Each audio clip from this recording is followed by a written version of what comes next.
children, welcome to Assam Education. आज हम कर रहे हैं chapter 6 weavers, iron smelters and factory owners. Grade 8 history book से इसके क्वेश्चन आंसर्स और एक्सरसाइज करते हैं। What kind of clothes had a large market in Europe? Europe में किस तरीके के कपड़े का बहुत बड़ा मार्केट था? Cotton and silk had a large market in Europe. Different varieties of Indian textiles were sold in European markets. Cotton और सिल्क का बहुत बड़ा मार्केट था यूरोप में। बहुत अलग अलग वैरायटी के जो इंडियन टेक्सटाइल थे वो यूरोपियन मार्केट में बेचे जाते। चिंट्स, कोसियास या खासा, बंदना, जामदनी, इस तरह की वैरायटी जो है वहां पे बिकती थी।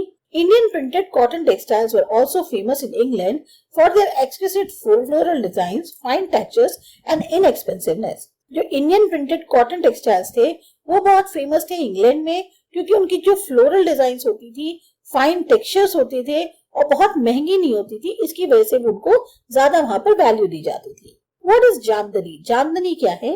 Jamdani is a fine muslin on which decorative motifs are woven on the loom, typically in grey and white. Jamdani एक बहुत ही फाइन मसलिन का कपड़ा है जिसपे डिजाइनदार आकृतियां बनाई जाती हैं या उनको वीव किया जाता है लूम पे, खास तौर से ग्रे और व्हाइट में। Often a mixture of cotton and gold thread were used, as in the cloth in this picture. और जो आपकी पिक्चर दी हुई है उसमें दिखाया भी गया है कि किस तरीके से कॉटन और गोल्ड का मिक्सचर जो है धागे का वो इस्तेमाल किया जाता है। The most important centers of Jamdani weaving were Dhaka in Bengal and Lucknow in the United Provinces. तो जो सबसे इम्पोर्टेंट सेंटर्स हैं जामदनी के वो है डेक्का बंगाल में या Lucknow United province. What is bandana? Bandana क्या है? Bandana are any brightly colored and printed scarf for the neck or head. Bandana एक तरह से बहुत ही ब्राइट कलर का प्रिंटेड स्कार्फ है गले के लिए या सिर के लिए। Originally the term derived from the word bandhana are referred to the variety of brightly colored cloth produced through a method of tying and dyeing. जो ओरिजिनल टर्म है वो मिला है बंधन से। बंधना मतलब कि एक बहुत ही ब्राइट कलर का कपड़ा जिसका उत्पादन किया जाता है टाई और डाई के मेथड से। Who are the Agaria? Agaria कौन थे?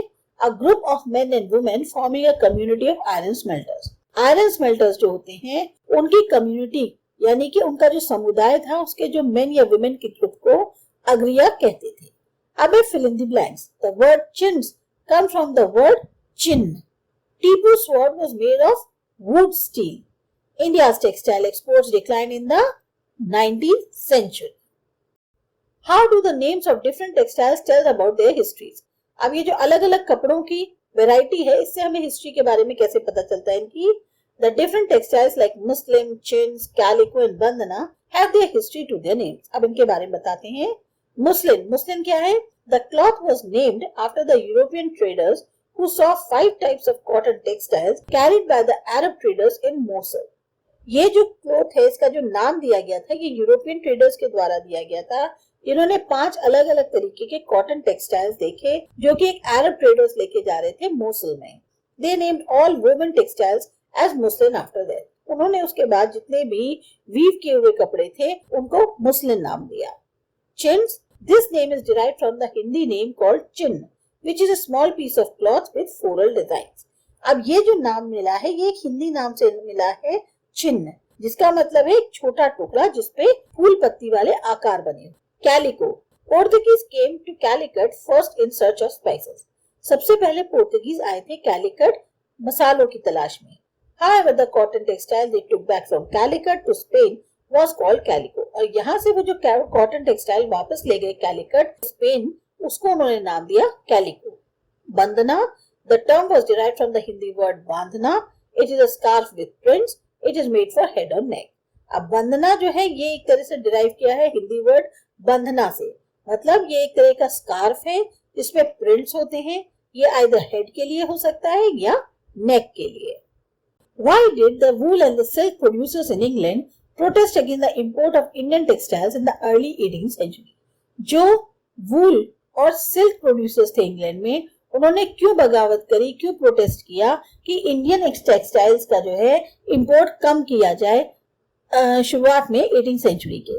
The wool and the silk producers in England protested against the import of Indian textiles in the early 18th century because, due to the fame of the Indian textiles in the European markets, due to their designs and their prices, they were unable to compete with them. Indian textiles European market में इतने ज्यादा मशहूर थे उनके designs, उनके prices की वजह से कि जो यूरोपियन लोग थे या इंग्लैंड वाले जो थे वो कम्पीट नहीं कर पा रहे थे. The English wool and silk producers wanted a ban on Indian textile so that they could grow in England. वो ये चाहते थे कि इंग्लिश जो वूल और सिल्क प्रोड्यूसर्स हैं वो ये चाहते थे इंडियन टेक्सटाइल्स को बैन कर दिया जाए ताकि वो लोग खुद वहां पर इंग्लैंड में डेवलप हो पाए. Following this, the spinning jenny was also introduced in the European markets. और इसी को लेकर स्पिनिंग जेनी को भी इंट्रोड्यूस किया गया यूरोपियन मार्केट्स में. How did the development of cotton industries in Britain affect the textile producers in India. अब ये जो डेवलपमेंट हुआ कॉटन इंडस्ट्रीज का ब्रिटेन के अंदर, इससे इंडिया के टेक्सटाइल प्रोड्यूसर्स पर कैसे असर आया. There were several challenges for the textile producers in India. बहुत सारे चैलेंजेस फेस करने पड़े. They had to compete with English cotton industries both in England and in India. अब इनको जो इंग्लिश कॉटन इंडस्ट्रीज थी उनके साथ कंपटीशन झेलना पड़ रहा था, चाहे इंग्लैंड की बात हो या इंडिया की. Both British cotton industries expanded which led to the shrinkage of Indian textile producers. अब ब्रिटिश कॉटन इंडस्ट्रीज का तो विस्तार होने लग गया, इंडियन टेक्सटाइल प्रोड्यूसर्स जो है उनमें कमी आने लग गई. Thousands of Indian textile producers were out of employment because the British took over the market with their industries. हजारों की संख्या में जो इंडियन टेक्सटाइल प्रोड्यूसर्स थे वो बेरोजगार हो गए क्योंकि जो ब्रिटिशर्स थे अब उन्होंने अपनी इंडस्ट्री से पूरा मार्केट एक तरह से घेर लिया था. Why did the Indian iron smelting industry decline in the 19th century? अब जो इंडियन की आयरन स्मेल्टिंग इंडस्ट्री थी वो कैसे डिक्लाइन कर गई 19th सेंचुरी में. There are the following reasons that led to the decline of the iron smelting industry in 19th century. Indian smelters could not get charcoal due to the forest laws imposed on them. अब इनको charcoal नहीं मिलता था क्योंकि जंगल में जो है कानून लगा दिए गए थे. Charcoal is an essential ingredient in the iron smelting process and the industry could not thrive without its supply. Charcoal सबसे इंपॉर्टेंट इंग्रेडिएंट होता है स्मेल्टिंग प्रोसेस में आयरन के, और इंडस्ट्री तब तक नहीं चल सकती जब तक इसको प्रॉपर सप्लाई नहीं मिलेगी. The forest law banned their movement in the reserve forest. और जो फॉरेस्ट के लॉज थे उनके अनुसार उनको ये जो रिजर्व फॉरेस्ट में थे इसमें ये लोग आ जा भी नहीं सकते थे. Iron smelters were asked to pay high taxes to the forest authorities. और फॉरेस्ट अथॉरिटीज को उनको बोला जाता था कि आपके बहुत ज्यादा हाई टैक्सेस देने होंगे. Post 1950s, the English started importing iron from England to India. This discouraged Indian iron smelters from pursuing the same profession. 1950 के बाद जो इंग्लैंड थे या इंग्लिश लोगों थे, इन लोगों ने क्या किया, इंग्लैंड से इंडिया में आयरन इंपोर्ट करना शुरू कर दिया. इससे क्या हुआ, यहाँ के जो आयरन स्मेल्टर्स थे अब उनको प्रोत्साहन नहीं मिल रहा तो उन्होंने फिर अपने इस प्रोफेशन को एक तरह से आगे करने से बंद कर दिया. इन late 19th century, many famines destroyed dry tracts for iron smelters. अब जो 19th सेंचुरी में बाद में बहुत ज्यादा जो सूखे पड़े, बीमारी हुई, उससे क्या हुआ, आयरन स्मेल्टर्स पूरी तरह से खत्म हो गए. Iron industries poses the biggest challenge for the local iron smelters who were not able to compete with the big industries. Iron industries के सामने एक बहुत बड़ा चैलेंज था क्योंकि आयरन इंडस्ट्रीज ने जो है जो यहाँ के लोकल आयरन स्मेल्टर्स थे उनके सामने एक इतना बड़ा चैलेंज खड़ा कर दिया था क्योंकि वो जो है बड़ी बड़ी इंडस्ट्रीज के साथ कॉम्पीट नहीं कर पा रहे थे. What problems did the Indian textile industry face in the early years of its development? अब इंडियन टेक्सटाइल इंडस्ट्री को क्या प्रॉब्लम फेस करनी पड़ी शुरुआती टाइम में या शुरुआती सालों में, उसके डेवलपमेंट के प्रॉब्लम्स क्या क्या हैं. Competition. They had to face large British industries who were already there in the market. सबसे पहले उन्हें बहुत बड़ी बड़ी ब्रिटिश इंडस्ट्रीज को फेस करना पड़ रहा था जो पहले से ही मार्केट में थी. Export. It was a challenge for them to export to England due to the huge export prices. Export prices इतने ज्यादा बढ़ा दिए गए थे कि अब वो एक्सपोर्ट भी नहीं कर पा रहे इंग्लैंड में. Failure. English cotton textiles ousted Indian textiles from its parent markets like America, Africa and Europe. ये जो इंग्लिश कॉटन टेक्सटाइल्स थी इन्होंने एक तरह से इंडियन टेक्सटाइल्स को बाहर कर दिया जो उनके पहले से मार्केट बने हुए थे अमेरिका, अफ्रीका या यूरोप में, वहां से. No buyers. European started avoiding the weavers of Bengal and did not buy from them which made the Bengal weavers the worst hit. अब यूरोपियंस ने जो बंगाल वीवर्स से लेते थे पहले उनसे लेना बंद कर दिया, कोई भी चीज उनसे खरीद नहीं कर रहे, उनको अवॉइड कर रहे हैं. उससे बंगाल के जो वीवर्स थे उनकी और ज्यादा बुरी हालत हो गई. What helped Tisco expand steel product during the First World War? TISCO को किस चीज की मदद मिली जिसकी वजह से उसने जो स्टील प्रोडक्शन था उसको और ज्यादा फैलाया फर्स्ट वर्ल्ड वॉर के दौरान। The following reasons led to the TISCO expansion। क्या था? Tata iron and steel company जो है world war first. The war damaged a huge amount of iron and steel for the production of ammunition, which was a demand that Britain had to entertain। अब war का जो demand था कि उसमें बहुत ज्यादा आयरन और स्टील की जरूरत थी आर्म्स को प्रोड्यूस करने के लिए। अब ब्रिटिश को जो है ये डिमांड पूरी करनी थी। Indian markets turn to TISCO for rail work to supply iron and steel. Indian market जो है वो टिस्को की तरफ मुड़ गए क्योंकि उनको रेल का जो काम था वो पूरा करने के लिए आयरन और स्टील की जरूरत थी और वो उनको कहां से सप्लाई हो सकता था? टिस्को से। TISCO build shells and carriage wheels for world war one. इन्होंने शेल्स भी बनाए, कैरियज व्हील्स भी बनाए वर्ल्ड वॉर वन के लिए। By 1990, the British government started buying 90% of the steel manufactured by the TISCO। अब 1919 तक ब्रिटिश गवर्नमेंट जो है उसने लगभग 90% स्टील जो है वो टिस्को से खरीदनी शुरू कर दी। Find out about the history of any craft around the area you live. You may wish to know about the community of craftsmen, the change in the techniques they use, and the market they supply. How have these changed in the past 50 years? ये एक तरह से self attempt question है। आपको किसी एक craft की history के बारे में जिस भी एरिया में आप रहते हैं वहां का पता करना है।